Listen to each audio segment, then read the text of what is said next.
Picture yourself standing in a dimly lit chamber beneath the Qumran caves, where ancient scrolls lay hidden for 2 millennia. Among these weathered parchments lies a text so controversial that most of Christianity chose to suppress it, the Book of Jubilees. What secrets could be so powerful that religious authorities felt compelled to exclude them from sacred canon? Imagine, if you will, a world where angels walked among men, not merely as messengers, but as teachers, revealing the secrets of writing, mathematics, and the very mysteries of creation itself. This isn't fantasy or fiction. This is what the Book of Jubilees claims, in stark detail that both fascinated and terrified religious scholars for centuries. Known to some as the Lesser Genesis or Little Genesis, the Book of Jubilees retells the familiar stories of creation through the exodus of the Israelites, but with a radical twist. Here, Moses receives not just the law on Mount Sinai, but a divine historical record dictated by the Angel of Presence himself. This celestial being reveals secrets about time, creation, and the intimate relationship between the divine and human realms that go far beyond what's written in the canonical scriptures. Why would such an elaborate expansion of biblical history be considered dangerous enough to suppress? The answer lies in its extraordinary claims. The book asserts that before the Great Flood, angels descended to earth with a divine mission to educate humanity. They taught our ancestors the art of writing, the secrets of healing with herbs, the mathematics of celestial movements, and even the art of applying cosmetics. These weren't just stories, they were revolutionary ideas that challenged the very foundation of religious authority. More controversially still, the Book of Jubilees presents a precise calendar system of 364 days, yet 9 days, a perfect solar year, divisible by 7, meaning religious festivals would always fall on the same day of the week. This might seem like a minor detail, but it sparked centuries of debate and conflict. Religious authorities who based their power on controlling the timing of sacred observances found themselves facing a text that threatened to upend their entire system. The book doesn't stop there. It fills in gaps in the biblical narrative with stunning detail, describing conversations between God and angels about the fate of humanity, explaining why certain patriarchs made the choices they did, and even revealing the names of the wives of famous biblical figures, details conspicuously absent from Genesis. As we delve deeper into this forbidden text, we'll uncover why religious authorities felt so threatened by its contents that they chose to exclude it from the biblical canon. We'll explore how this ancient book survived through the Ethiopian Orthodox Church while being suppressed elsewhere, and why its rediscovery among the Dead Sea Scrolls sent shockwaves through the academic and religious communities. This is more than just a story about a banned book. It's a journey into the heart of what we think we know about biblical history, and how one text threatened to change everything. The Book of Jubilees challenges us to question, what if there's more to our sacred history than we've been told? What if the relationship between heaven and earth was far more intimate than we ever imagined? As we embark on this exploration of the Book of Jubilees, prepare yourself for revelations that have the power to transform your understanding of biblical history. The journey ahead will challenge everything you thought you knew about the early days of human civilization and our connection to the divine. The questions that emerge are as relevant today as they were when this book was first hidden away. What truths lie in these ancient pages? And, perhaps more importantly, why were religious authorities so determined to keep them from us? In the shadow of the Second Temple period, when Jerusalem hummed with religious and political tension, an unknown Jewish scholar put pen to parchment. The year was approximately 160 BCE, and what emerged would become one of the most enigmatic texts in religious history, the Book of Jubilees. The scribe worked meticulously, recording what he claimed to be divine revelation given to Moses alongside the Torah. As Roman influence grew and Jewish resistance intensified, this text captured both the theological innovations and the fierce nationalism of its time. The author, whose identity remains forever sealed in history, wrote in classical Hebrew, weaving a narrative that would eventually travel far beyond the borders of ancient Israel. The Ethiopian Guardian. While the original Hebrew version would be lost to time, fate had other plans for the Book of Jubilees. Through paths we can only partially trace, the text found its way to the ancient kingdom of Aksum in what is now Ethiopia. Here, among the towering mountains and deep valleys, the Ethiopian Orthodox Church became the unexpected guardian of this forbidden knowledge. The scribes of Ethiopia translated the text into Ge'ez, their classical liturgical language. This translation would prove crucial, for while the original Hebrew version vanished into the mists of time, the Ge'ez version remained safely preserved in Ethiopian monasteries. Generation after generation of Ethiopian priests carefully copied and protected these manuscripts, even as the rest of the Christian world largely forgot about their existence. In the remote churches of Ethiopia, where ancient Christian traditions remained unchanged for centuries, the Book of Jubilees wasn't just preserved, it was revered. The Ethiopian Orthodox Church accepted it as canonical, incorporating its unique calendar system and expanded biblical narratives into their religious tradition. This acceptance would make Ethiopia the sole Christian nation to maintain this text as sacred scripture. The Dead Sea Revelation. But the story of Jubilees held another surprise. In 1947, in the harsh Judean desert near the Dead Sea, Bedouin shepherds made a discovery that would revolutionize biblical scholarship: the Dead Sea Scrolls. As archaeologists and scholars carefully excavated the Qumran caves, they found something extraordinary: 15 separate copies of the Book of Jubilees in its original Hebrew. The significance of this discovery cannot be overstated. These fragments, dating back to the time of Jesus, proved that the Book of Jubilees wasn't some obscure text. It was one of the most popular religious works among the Qumran community. The multiple copies suggested that the book held great importance for these ancient Jewish scribes, who had carefully preserved it alongside other sacred texts. The Dead Sea Scrolls discovery provided scholars with an unprecedented opportunity. By comparing the Hebrew fragments with the Ethiopian Ge'ez version, they could verify the remarkable accuracy of the translation that had been preserved for nearly 2 millennia in East Africa. This comparison revealed that the Ethiopian Church had faithfully maintained the text, with only minor variations from the original. A tale of two traditions. The survival of Jubilees through these two distinct paths, the Ethiopian manuscripts and the Dead Sea Scrolls, tells us something remarkable about ancient religious networks. While the text was rejected by mainstream Judaism and Christianity, it found sanctuary in the margins of the religious world. The Ethiopian Orthodox Church preserved it openly, while the Qumran community hid it away in desert caves.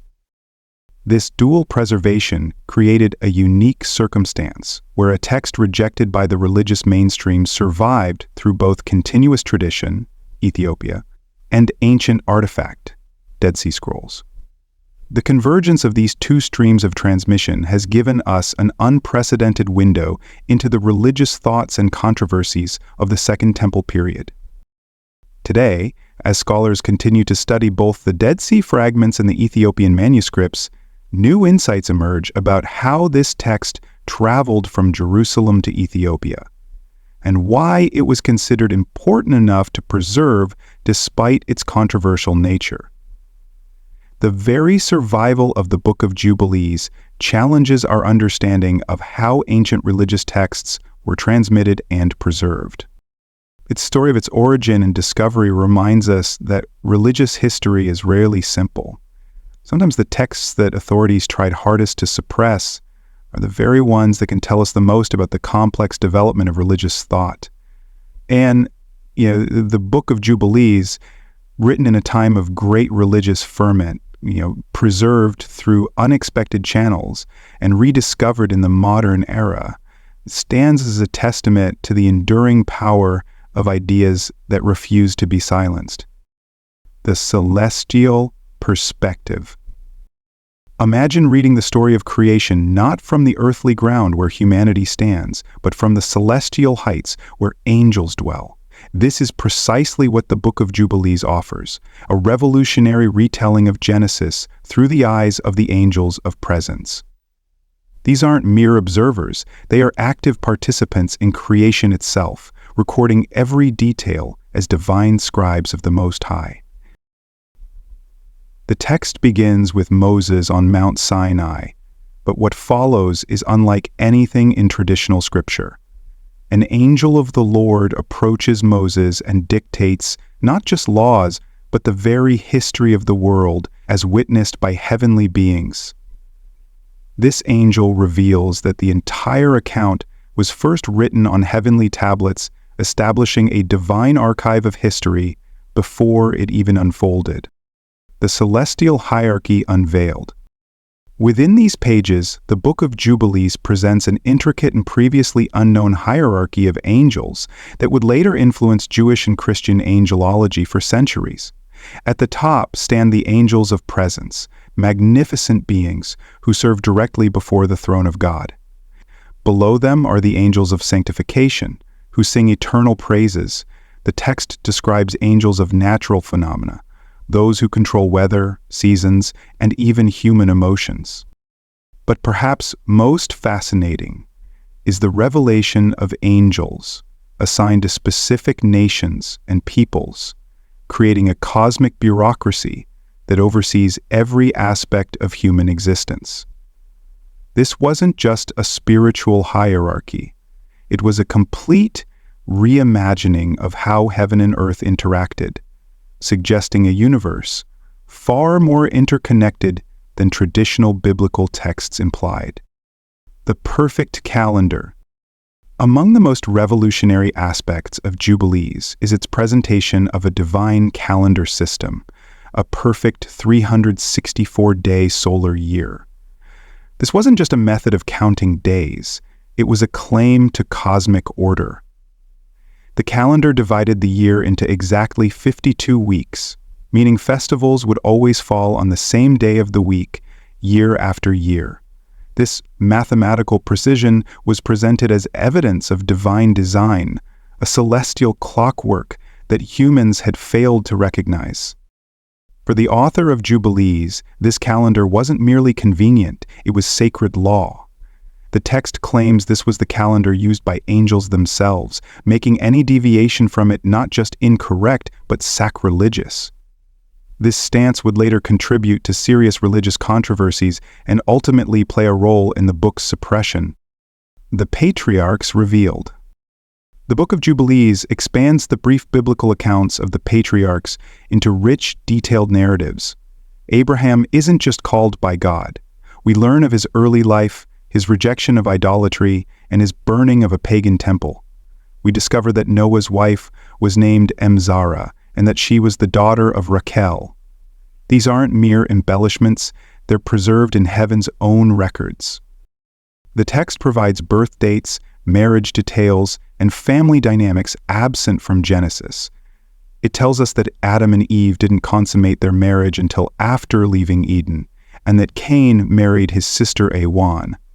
These details, shocking to some readers, were presented as essential truth about humanity's origins.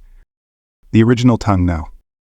Jubilees makes a bold claim that would influence linguistic and theological debates for centuries. Hebrew was the original language of creation itself. According to the text, when God spoke the world into existence, he spoke Hebrew. This was the language Adams used to name the animals, the tongue angels used to communicate with humans, and the original language of all humanity before Babel. This wasn't just linguistic theory, it was a claim to divine authority. If Hebrew was the language of creation, then the Jewish people possessed not just a special covenant, but the very words God used to form the universe. The Watchers and their legacy. Perhaps the most captivating portion of Jubilees is its extensive account of the Watchers, angels, who descended to earth and changed human history forever. While Genesis 6 barely mentions these beings, Jubilees provides a detailed narrative of their descent, their interactions with humans, and the consequences of their actions. The text reveals that these angels were originally sent to teach humanity righteousness, but they fell in love with human women and overstepped their divine mandate. They taught humans forbidden knowledge, writing, weaponry, cosmetics, sorcery, and astronomy. Their offspring were the mighty Nephilim, giants who terrorized humanity. But Jubilees goes beyond just telling their story. It explains how the evil spirits of the deceased Nephilim continue to plague humanity, offering an origin story for demonic forces. This account provided answers to questions that the traditional biblical text left unaddressed, explaining the source of evil spirits and their continuing influence in the world. A new understanding. The content of Jubilees presents more than just additional details to familiar stories. It offers a complete reimagining of humanity's relationship with the divine. Through its pages, we see a universe teeming with angelic beings, operating on perfect mathematical principles, where human history is meticulously recorded in heaven even before it unfolds on earth. This wasn't just an expansion of Genesis, it was a radical new lens through which to view creation, human origins, and humanity's place in the cosmic order. The text's claims were so far-reaching and its implications so profound that they would eventually lead religious authorities to label it dangerous, too dangerous to remain in the biblical canon. Yet these very claims that led to its suppression make it invaluable for understanding the development of religious thought. In its pages, we see the wrestling of ancient minds with questions that still perplex us today: the origin of evil, the nature of time, the relationship between heaven and earth, and humanity's place in the vast, mysterious universe. The angelic controversy. In the quiet halls of ancient synagogues and early Christian churches, the Book of Jubilees sparked fierce debates that would ultimately lead to its suppression. At the heart of these controversies lay a radical claim. Angels weren't just messengers, they were humanity's first teachers. According to Jubilees, when angels descended to earth, they brought with them knowledge that would fundamentally transform human civilization. Writing, the cornerstone of recorded history, wasn't a human invention but a divine gift. The arts of healing, the secrets of metallurgy, the mysteries of astronomy, all these were presented as direct transmissions from celestial beings to human students. This was dangerous teaching indeed. If angels had directly taught humans these skills, it challenged the authority of religious leaders who claimed exclusive access to divine wisdom. More troubling still were the book's claims of direct divine revelation. Jubilees asserted that its contents came directly from the angel of presence to Moses, a claim that put it on par with the Torah itself. Religious authorities faced a difficult question. If angels could teach humans directly, what need was there for an established priesthood? The implication that divine knowledge could bypass traditional religious hierarchies threatened the very foundation of institutional religious authority. The calendar wars. Perhaps no aspect of Jubilees proved more contentious than its calendar system. The book advocated for a 364-day solar calendar perfectly divided into 52 weeks. This wasn't just a matter of counting days, it was a fundamental challenge to the lunar calendar system used by most Jewish communities. The implications were far-reaching.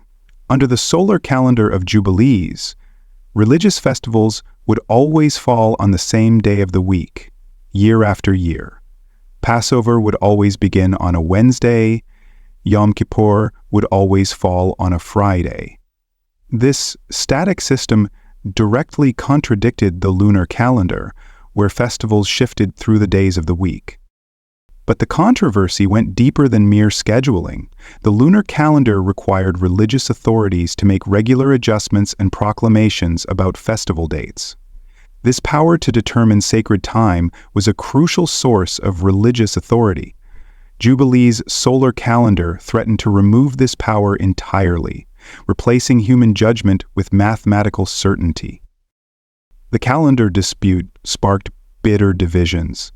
Communities following different systems couldn't celebrate festivals together. The unity of religious practice, essential for maintaining social cohesion, was at risk of fragmenting over these competing claims about sacred time. Laws upon laws. Jubilees wasn't content merely to retell biblical stories. It added layers of new religious requirements and stricter interpretations of existing laws. The book presented these additions not as human commentary, but as divine mandate, recorded on heavenly tablets before the creation of the world. The text demanded stricter Sabbath observance than traditional interpretations, forbidding even discussions of work matters. It established new festivals and fasts, prescribed additional dietary restrictions, and created new rules for marriage and social interaction. These weren't presented as suggestions or interpretations, but as laws that had always existed in heaven, finally revealed to humanity. This expansion of religious law created practical problems. How could communities incorporate these additional requirements without undermining existing traditions? More importantly, if these were truly divine laws that had always existed, why weren't they included in the original Torah? Genesis reimagined. Perhaps most troubling for religious authorities were the ways Jubilees departed from and added to the canonical text of Genesis. The book provided precise dates for events that Genesis left undefined, named characters that Genesis left anonymous, and added entire episodes absent from the biblical narrative. These additions weren't minor embellishments.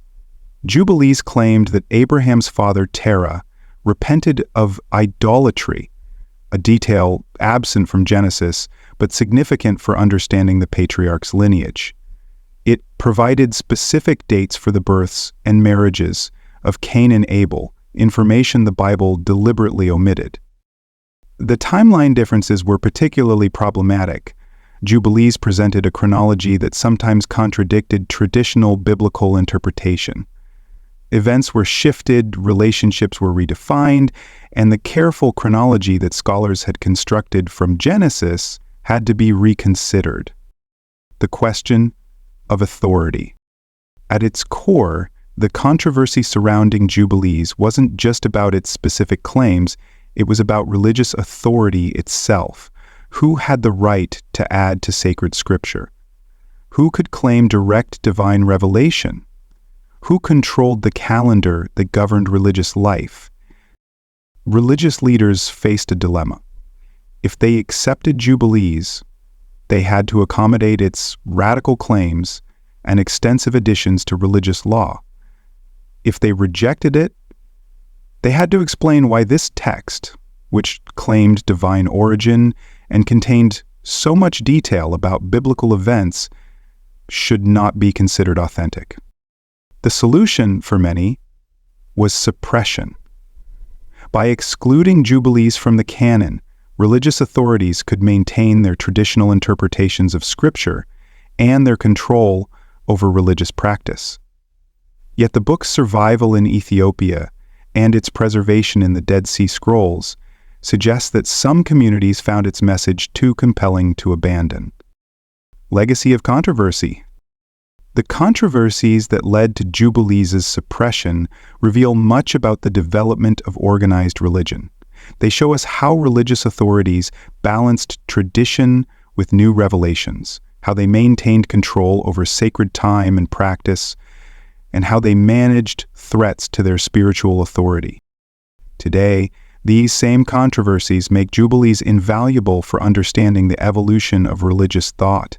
Its radical claims about angels, its precise calendar, its expanded laws, and its additions to Genesis provide a window into the religious debates of the Second Temple period, debates that would shape the development of both Judaism and Christianity.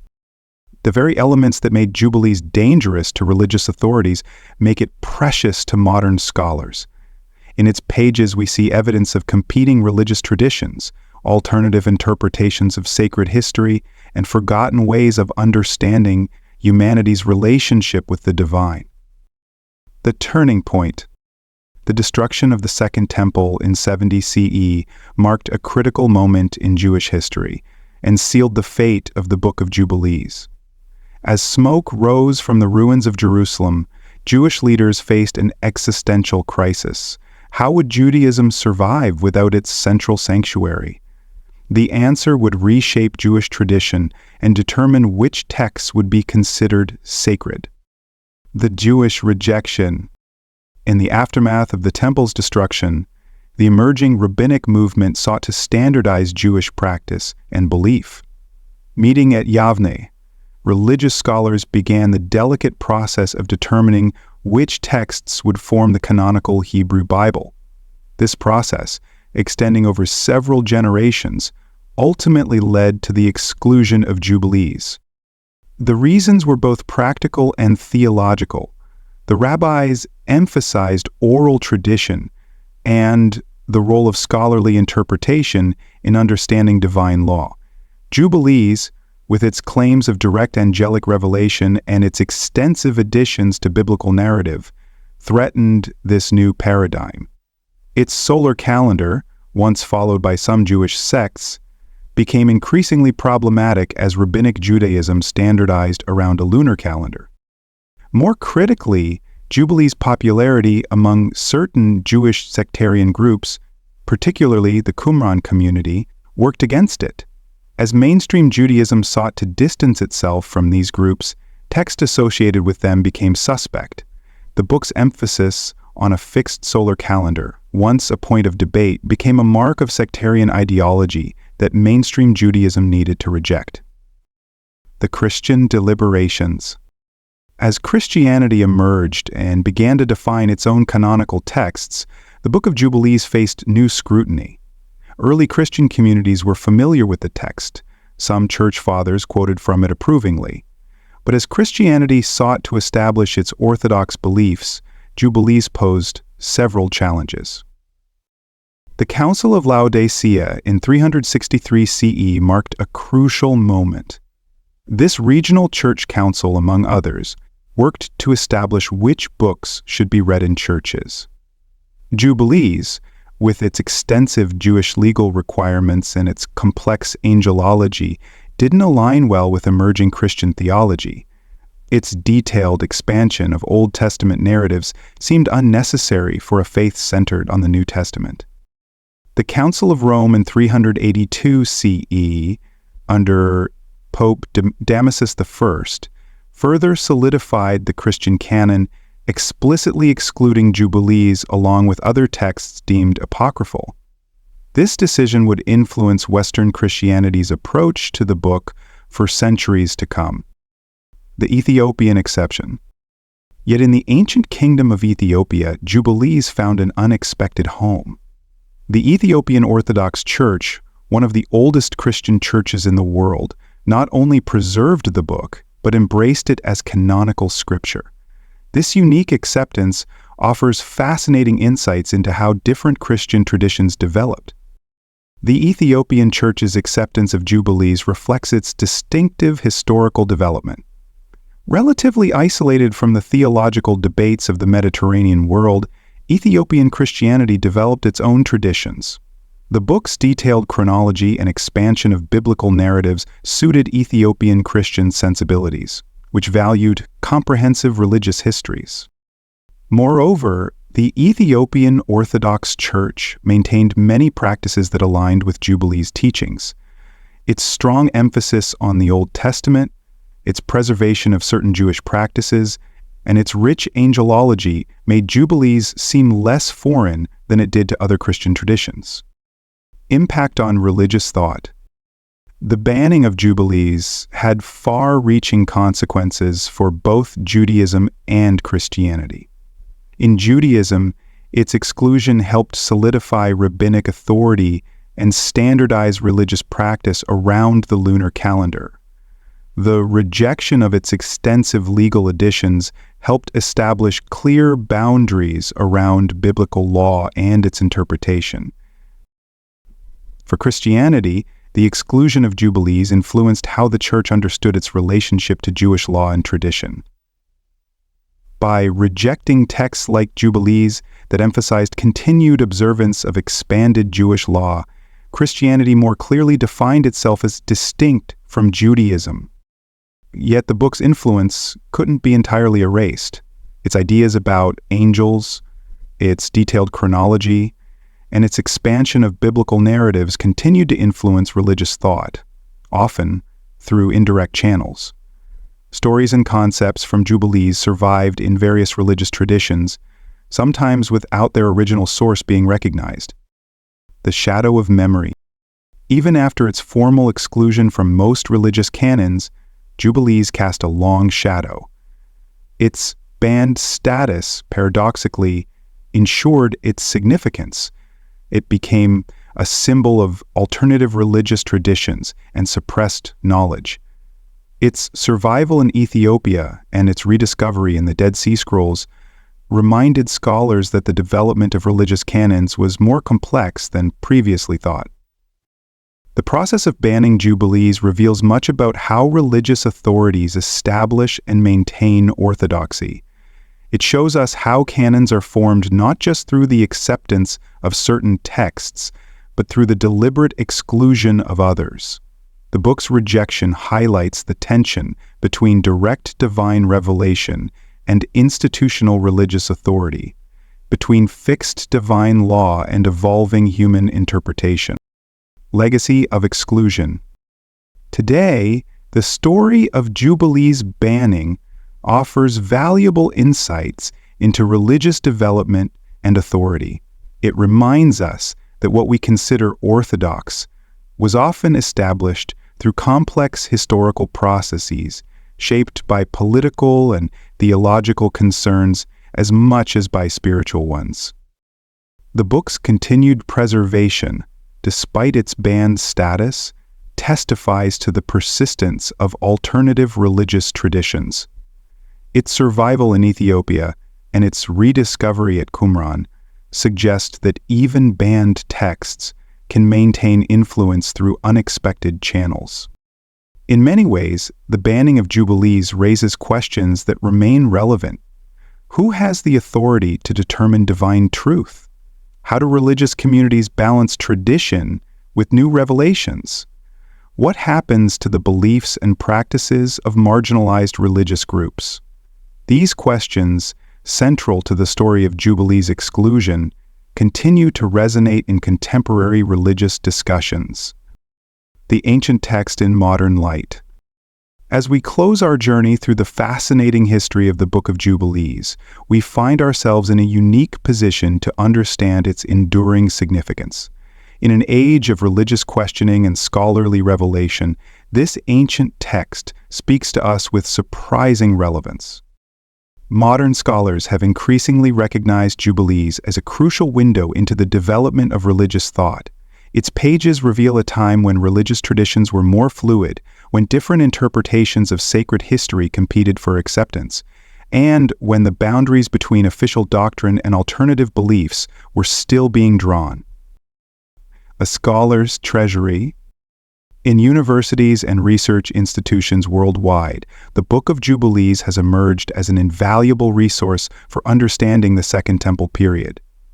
Its detailed chronology, extensive legal interpretations, and rich theological innovations provide scholars with insights into how ancient people understood their relationship with the divine. Archaeological discoveries continue to validate elements of Jubilees' historical context. The Dead Sea Scrolls have confirmed its importance in ancient Jewish communities. while studies of Ethiopian manuscripts have revealed the remarkable accuracy of its transmission through the centuries. Modern resonance. But Jubilee's significance extends beyond academic circles. Its core themes speak to contemporary concerns. The book's anxiety about proper timekeeping reminds us of our own struggles with sacred time in a secular age.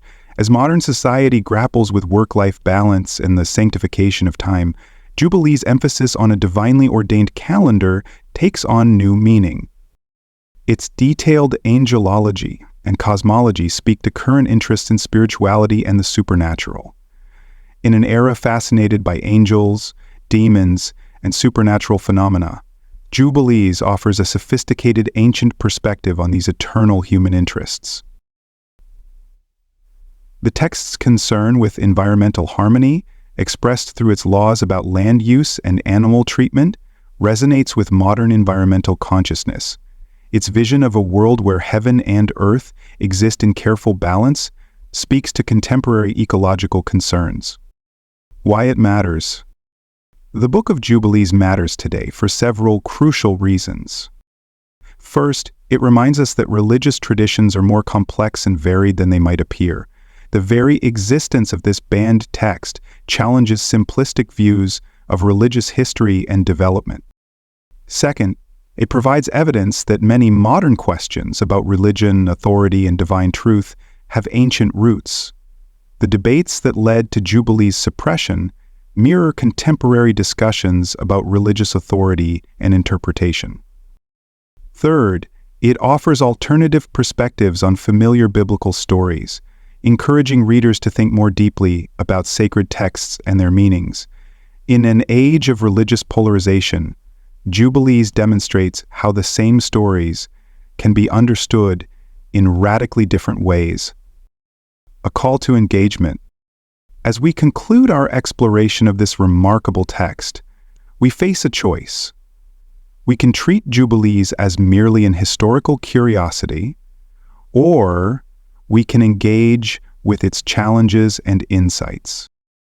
For those intrigued by this journey, several paths of engagement beckon. Read the text itself. Modern translations make Jubilees accessible to everyone. Its stories and laws, however ancient, continue to provoke thought and discussion. Explore its historical context. Understanding the world that produced and preserved Jubilees helps us better comprehend our own religious and cultural traditions. Consider its questions. The issues Jubilees wrestled with, the divine authority, religious law, sacred time, humanity's relationship with the supernatural, remain relevant today.